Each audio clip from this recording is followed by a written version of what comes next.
1.5, solving equations and inequalities by graphing. So we're specifically looking at that, yes, dreaded graphing today. However, the graphing we're doing today is graphing that you already know how to do. A, you learned it in Algebra 1. B, most of it I've already reviewed this year, but guess what I'm going to do again today? I'm going to review it, okay? I'm never just going to slap up a graph and expect you guys to remember it, because I know that's not the case always. So, lesson 1.5 is kind of a setup for 1.6. 1.6 when we look at solving systems of equations and systems of inequalities. But, so today it's just looking at the pieces. Now, this first example, I'm going to torture you guys, okay? Because I know some of you have looked at it, solved it in your head, and you're ready to move on. But we're going to talk about how we could take, yes, a basic equation like that first one, negative 3x plus 20 equals 5, and how we can graph it and solve it. Okay? Without doing any solving. That's the key, without doing any solving. So, again, it's a different approach, but here's the deal. The approach we use in this one, we can also use in the second one. And the second one isn't an easy one to just look at and eyeball and solve, right? So that's where I'm looking at the approach that will help with both. So, and you'll also notice we're only looking for x's today. So, we're going to take this first equation, not moving around, not doing anything with it, and we're going to break it in half. So we're going to look at the left half. And first thing we're going to start off doing is we're going to graph that left half. So our first piece is we're going to graph y equals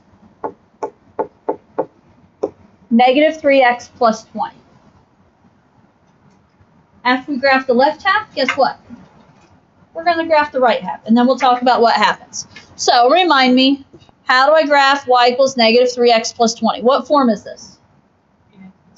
Yeah, this is that good old traditional y equals mx plus b, where m is our slope and b is our y-intercept. Old news, right?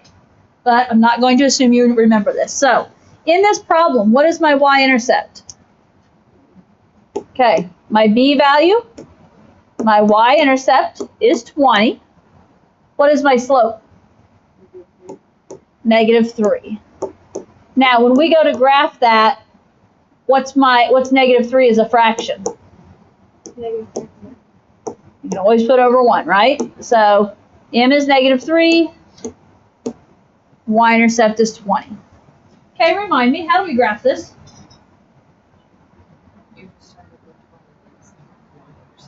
Okay, so y-intercept of 20. Okay, if you're like my morning class, they were complaining. We can't do 20. You can, yeah. Easiest way in my brain is to count by twos, because the graph physically goes up 10 units, right? So if I need 20, counting by twos is the logical thing in my brain. You've got another option that works. Make it work for you. So now, do we get to just count by twos in our head? No. Okay? Officially, you can't just count by twos and assume that I'm going to know your graph counts by twos. If you're going to count, if there's no markings on here, I'm assuming the whole graph is by ones. If you're counting by something other than ones on any part of the graph, we've got to do some labeling. Now, what I've done, and this is because I know we're pretty much just in the first quadrant, is I've just, like right here along the y-axis, labeled this. 2, 4, 6, 8, 10, and I went all the way up. Now, if you're struggling and you're saying, I cannot write this small, Mrs. Sargent, could you do every other set of labeling? Yeah. I even gave my morning class permission. Could you just label something like 10 and 20? It's labeled, isn't it? Okay. And as long as you know that you're counting by twos, that works. Because if I see it as 10 and 20, I can do that quick math and know that I'm counting by twos. So, y-intercept of 20 means we're going up 20. Oh, I almost forgot. X-axis. We need to label it one way or the other. How do we want to count the x-axis?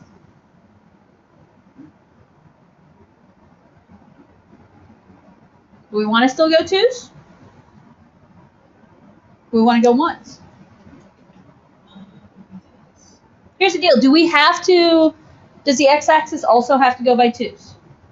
Not necessarily, as long as you are labeling. Okay? So we could count it by 2s, but I'll be honest. We're doing a slope, which slope of -3 is already going to be a pain. But I think it's a little bit easier if at least one of them we're just doing whole units. So I'm okay if we want to do the x-axis as 1s. I know we just said, you know, I'm going to label it because the other one's labeled. So if the other one's by 2, I need to label what's going on here. So 1, 2, 3, 4, 5, 6, 7, 8, 9, 10. Again, do every other or something if you want them. That's fine. Okay. I already graphed my y-intercept of 20. We already set a slope of -3.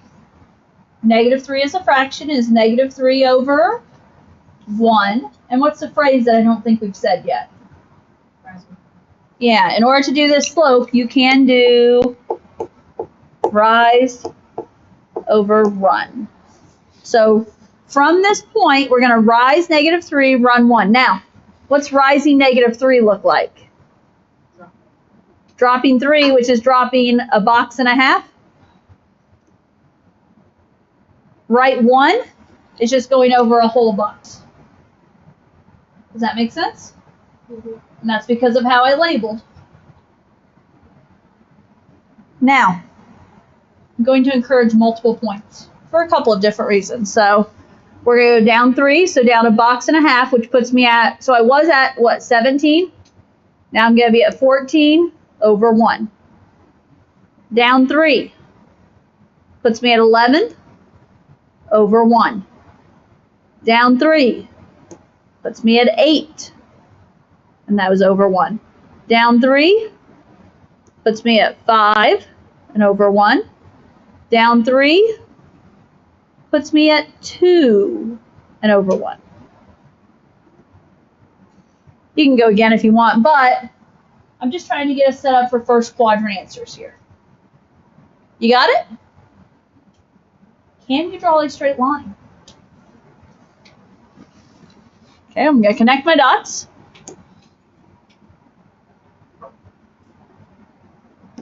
And here's what I'm saying. What we're doing today and what we're going to do tomorrow in 1.6, straight lines are important. Now, I can't draw a straight line to save my life.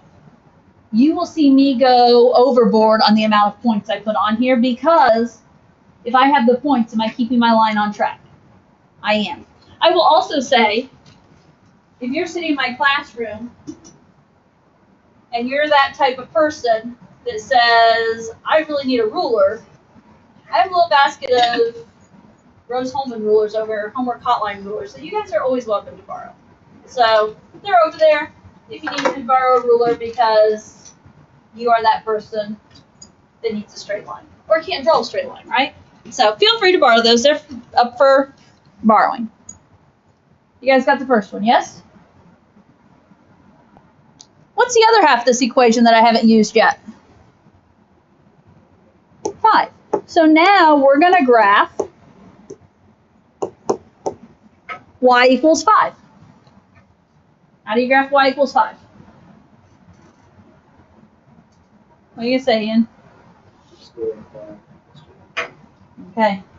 He's going like this. He says you go up 5 and then horizontal line, yes? Okay. If you want, you can think of this as 0x plus 5, right? Y-intercept of 5, slope of 0. So we're going to go up to 5. And we're going to do a horizontal line. Now, I said I'm going to go kind of overboard on points, didn't I? Well, I just did. Again, I can't use a ruler on the VinQ, so I have no ruler option, so that's the best thing I can do to keep my line straight, is to put the points in there. You guys can use a ruler. Helps if I get my line to go through the points. Yeesh. I don't like that. Okay. Not the best, but we'll take it. Okay. Where's my answer?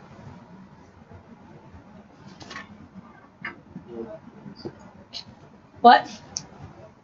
At 5? And why 5? Okay. Folks, what happens right here? The lines intersect, yes? That's what we're looking for. Okay, we're looking for where those lines intersect. Now, officially, those lines intersect at the ordered pair 5, 5, yes? Now, unique part of what we're doing today is this was one equation that we pulled apart, and the only variable here is an x. I only need the x coordinates today for answers. I only need the x coordinate, and what is the x coordinate? 5. So my solution is x equals 5. Now, could you be sitting out there saying, I knew that answer 10 minutes ago, Mrs. Sargent, because if I go through this equation, subtract 20, divide by -3, I have 5, and I did that in about 10 seconds? Yes, you can be saying out there saying that. However, are you going to do the next one so easily? No, and that's why here's your proof the method works. Now we're going to try it with a different one, okay? And just a side note as a reminder, with what we're doing today, I'm always looking for the x coordinate. So always the x coordinate in these today. When we actually get two separate equations, then we'll talk ordered pairs. But that's for, I think, tomorrow, some other day. Okay, here we go. Ready for example 2? Okay, as I look at that, I can't graph that. Not a clue how that's going to look as a graph. So, we're going to pull it apart. First part we're going to graph is the left part. So we're going to graph y equals absolute value of x minus 4.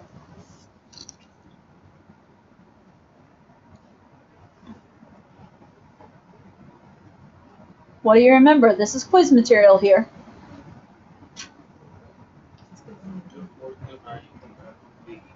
Okay, so absolute value means the graph is a V. Where is this V going to be?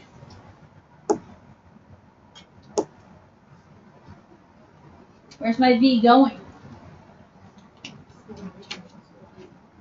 Okay, does your green paper help you right now? Okay, that green paper that you had available in the quiz, that still randomly is going to come up.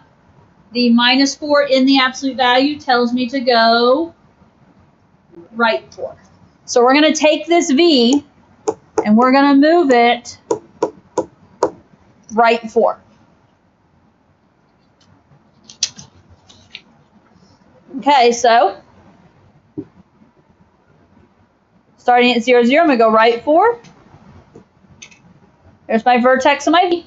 How do I draw the sides of this V? Up 1 over 1, right? There's nothing in front of my x here or in front of the absolute value. So it's just a regular up 1 over 1 V.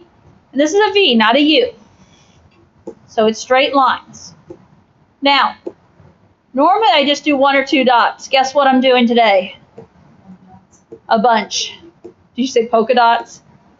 I mean, here's the deal. I'm going overboard. I'm going overboard on purpose. You don't have to go as crazy as I am. Are you guys good with your V?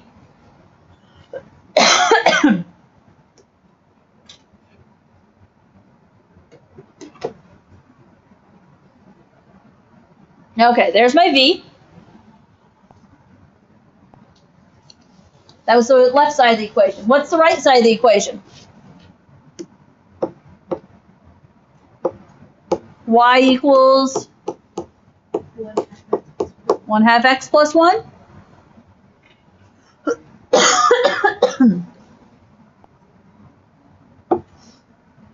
What do you know about 1/2 x plus 1? y equals mx plus b. So my y-intercept is 1. My slope is 1/2, 1 over 2. So how do we start graphing? Y-intercept of 1 puts me at 1. What about that slope of 1/2?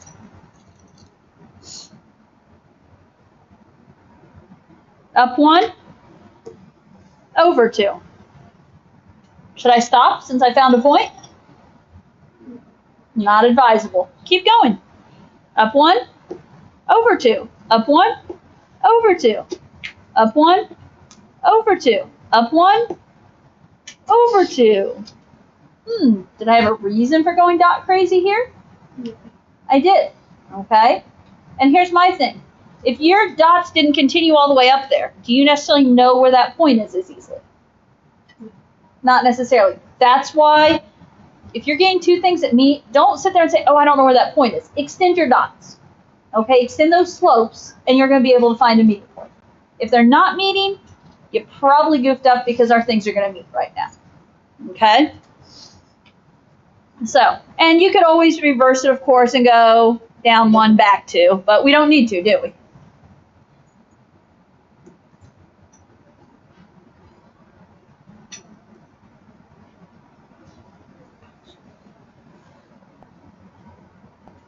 Okay. Does your graph look like my graph? What'd you figure out? There's 2 answers, aren't there? Okay. We do legitimately have 2 answers. If you have a V and a straight line, they're probably going to cross twice. What ordered pairs do these graphs cross at? 2, 2. Okay, 2, 2. And 10, 6. 10, 6. I can agree to those.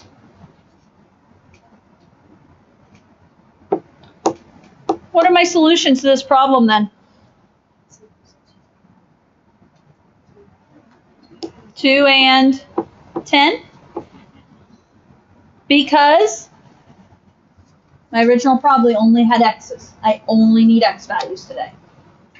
Don't worry, we'll get to the point where we need ordered pairs, but I'm not there yet. That's not today. Okay. Huh? Do you have to have Both answers? You do. Yep. Yeah, if there's more than one answer, it's not an option of, I want to put 2. I want to put 10. No, you need them both. If you want full credit, of course. Okay, are we good here?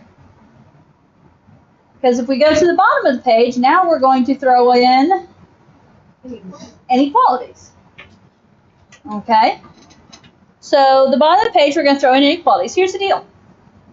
We're going to start these problems the same. Okay, we're going to start these problems the same in that we're going to graph the left, we're going to graph the right. The difference will be in our final answer and how that's expressed, because inequalities means that we're going to be talking less than and greater than. So our answers are probably going to involve some variety of less than or greater than. As we look at the first example, x plus 3 is, what's that? What's this sign? greater than. Greater than 7 minus 3x. I'm just throwing that up there as a vocab reminder. Okay, what's my left? For my left, I'm going to be graphing the line y equals x plus 3. Okay. What do we know about y equals x plus 3? Slope is 1. Y-intercept is 3. Y-intercept of 3 means I'm going to go up 3. What's the slope of 1 mean? Up 1 over 1. Rise of a run. So up 1, over 1. Up 1, over 1. Up 1, over 1. I'll be honest, I'm trying to remember what this graph does and I don't remember, so I'm just going to put lots of dots in it. I'm also going to reverse it and put a few in the back. Okay, so there's my line.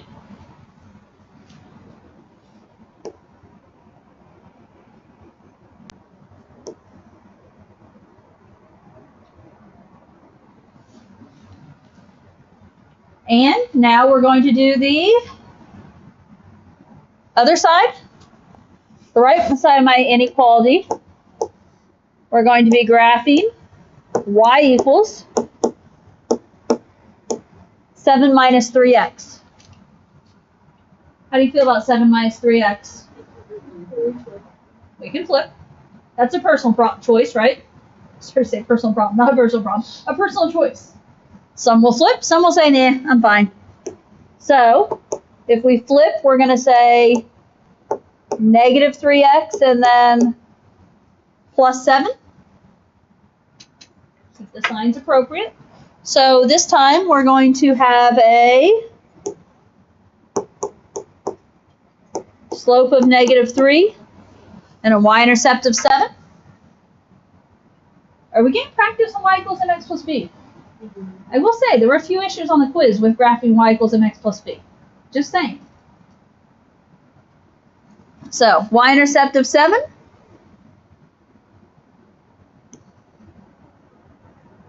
What's the slope of negative 3 do for me?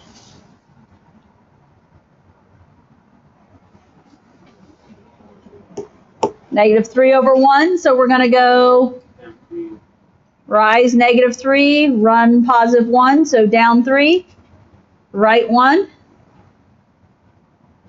down 3, right 1, however many times you want to follow this pattern. And of course, you can always go up 3, left 1.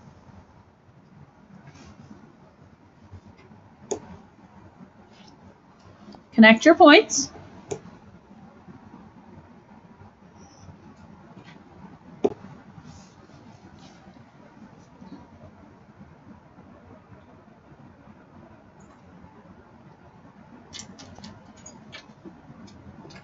Okay. What do you got going on here? Where do the graphs meet? Let's start there. Can we agree with 1, 4? Yep. Graphs do meet at 1, 4. Now, the question is, we don't want to just know where they meet.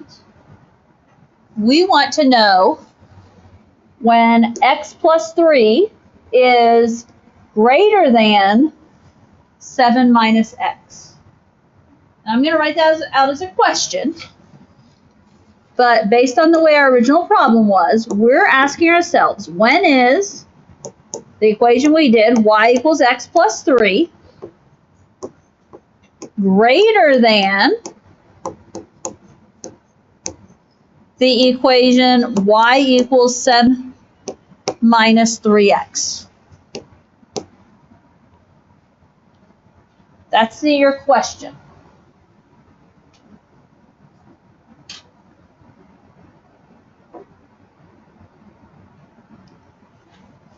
When I relate this to the graph, it's one is y equals x plus 3. So when is my dark blue graph greater than y equals 7 minus 3x, my light blue graph? That's what we're asking ourselves. Did you have a thought, Ian? The region on the right side. The what? Region on the right side. I didn't hear you. The region, The right side. the right side? So when we talk about the right side, are you referring to the right side of that point, essentially? It is. I mean, it is. So here's the deal. When we talk about when is y equals x plus 3 greater than y equals 7 minus 3x, we're on a graph here, okay? These are both y equals equations. So we're looking at when is my dark blue equation greater than, so when is that higher than my light blue equation?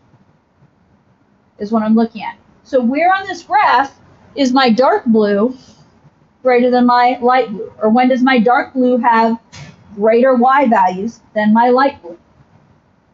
So when is my dark blue higher? Could we agree right here? This dark blue is above the light blue. Could you agree there? I used the word greater than, but on the graph, it's almost like kind of asking when is it above it. Okay, that's not exact vocabulary, but that's kind of a way to substitute and think about it. When is it above it?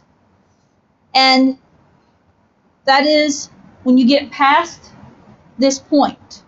Well, this point was the ordered pair 1, 4. I said everything today is in relation to x because that's all we have in these equations.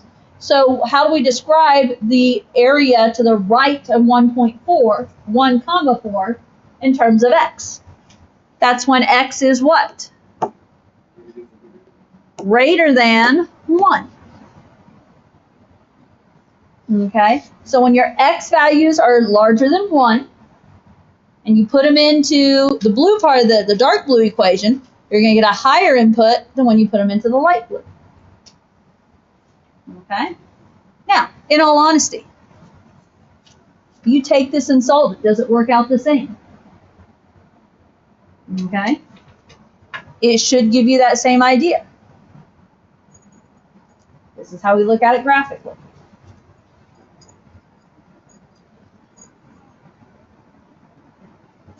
Okay, questions there?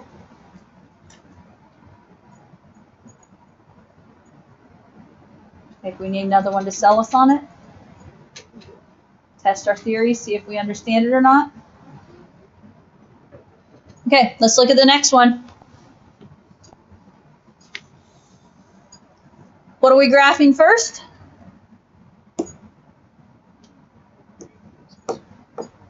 Yeah, we're going to graph y equals negative x plus 5. What do you know about negative x plus 5? What'd you say? Okay, y equals mx plus b. My y-intercept is 5. What about slope?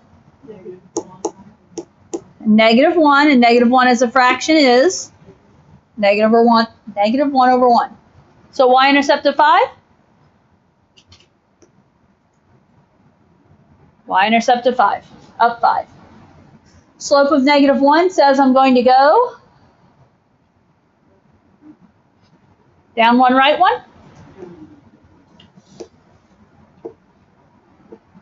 And keep in mind, this is a negative slope, isn't it? A negative slope should have a decreasing direction. My graph is going down.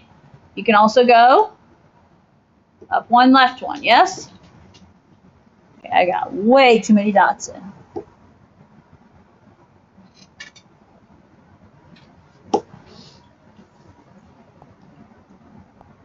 And then we're going to graph the second part.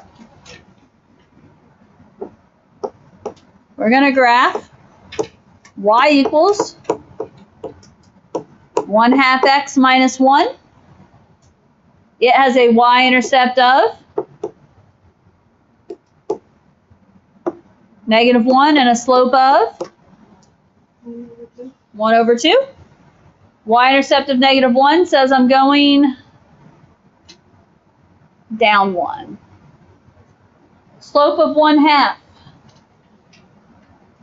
Rise 1, run 2. Rise 1, run 2. Rise over run. Rise 1, run 2. Rise 1, run 2. Rise 1, run 2. You can also reverse it and do the opposite of rise 1, run 2.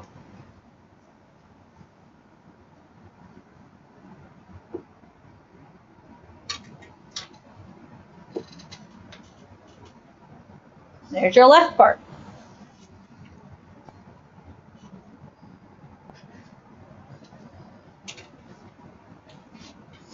I don't know if I ever pointed it out. I probably just read it. What symbol is this in this original problem this time? Less than. Okay.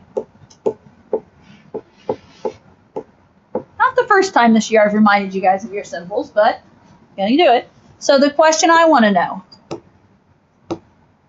when is the left, y equals negative x plus 5, less than the right, which is y equals 1/2 x minus 1? Now, it might be helpful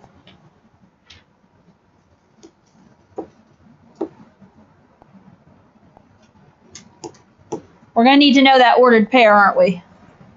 Mm-hmm. What is this ordered pair? 4. 4, 1? Okay. So, when is my dark blue line less than my light blue line? Where is that happening on this graph?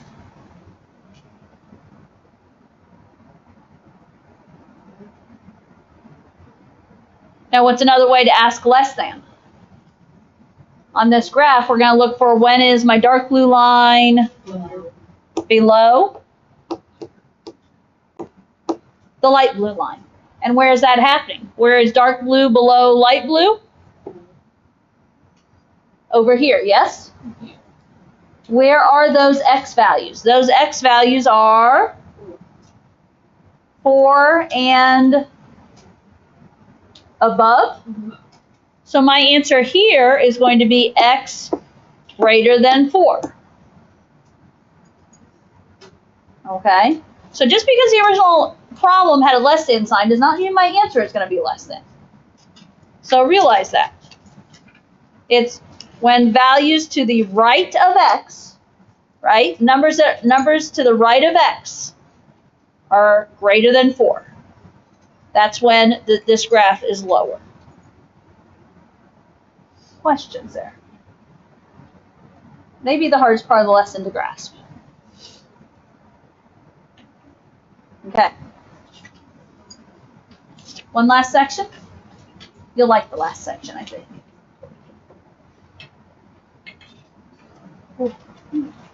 Okay, back page. You will have some problems in Savvis that say use graphing technology. I'm trying to remember what the other phrasing is. Use a graphing utility. What is our graphing utility or graphing technology that we're going to use? Desmos. So, in your homework, if you see something about graphing technology or graphing utility, hop over to Desmos. Now, does that mean you should be using Desmos on everything? Only if all of the graphing ones say that, which I don't remember off the top of my head. I would assume there's a few you should graph by hand. So, other than that, we're doing the same thing.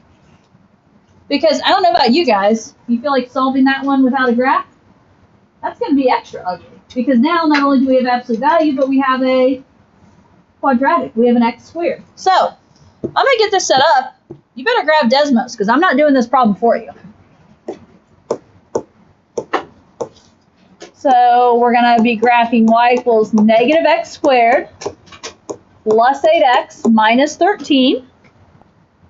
And we're going to be graphing y equals absolute value of x minus 4.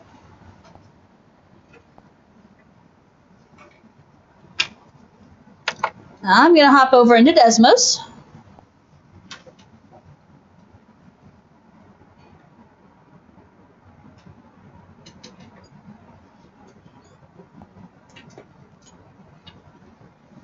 How do I get out of here? Okay. Oh, there we go.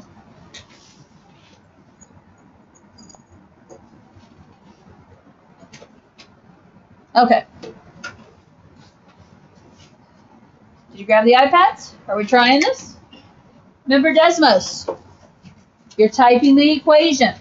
So that first equation was the negative x squared plus 8x minus 13. Yes?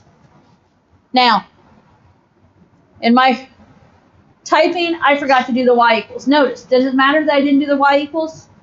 I don't know if you guys have figured that out or not. It doesn't usually matter if you don't do the y equals. There's my first equation, a nice upside down quadratic parabola, yes? X squared should be a parabola. The negative, remember, makes it flip upside down. What's the other one we're doing? Absolute value of x minus 4, so let's type that in.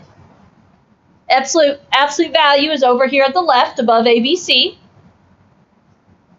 So absolute value, x minus 4. And we have that graph.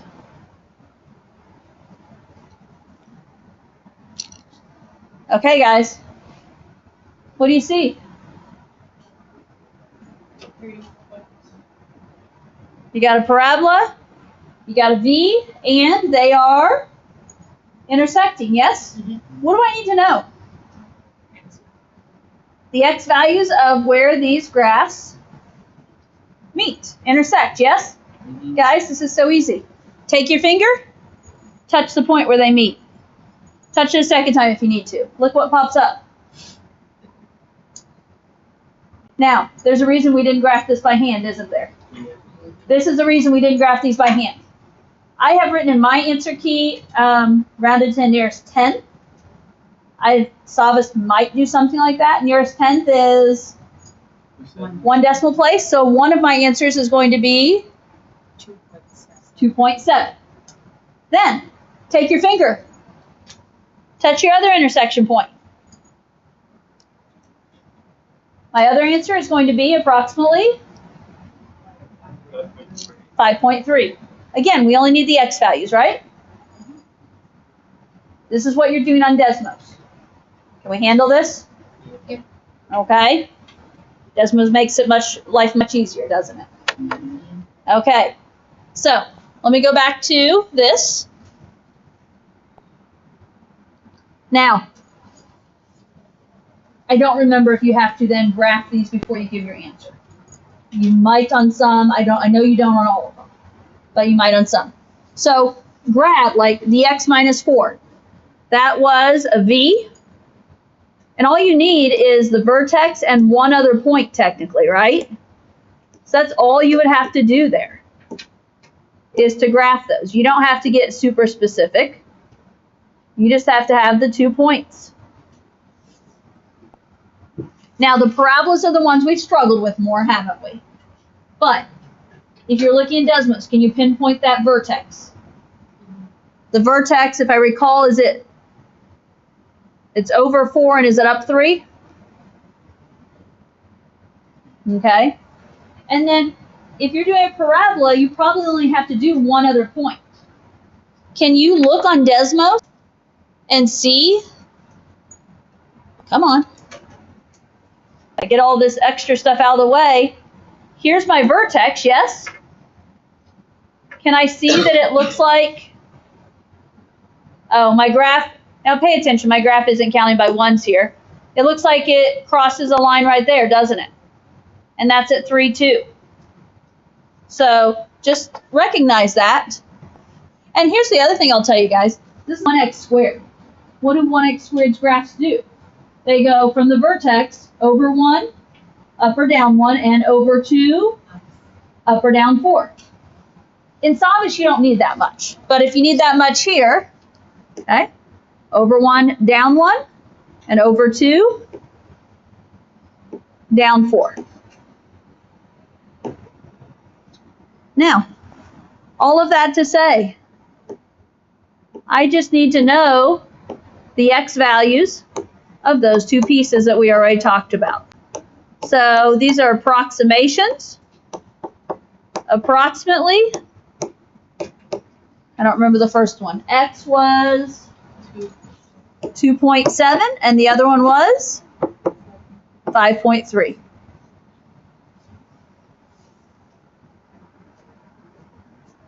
Okay. I'm out of time. However, what's this other example going to do? Same thing, isn't it? Okay. This is another Desmos example. You graph one piece, you graph the other piece, you look for where they intersect. Okay. I'm going to call the notes done. Yes, make sure you get homework done for tomorrow. Got it? Yep. And if you are someone that you go and you do this other problem,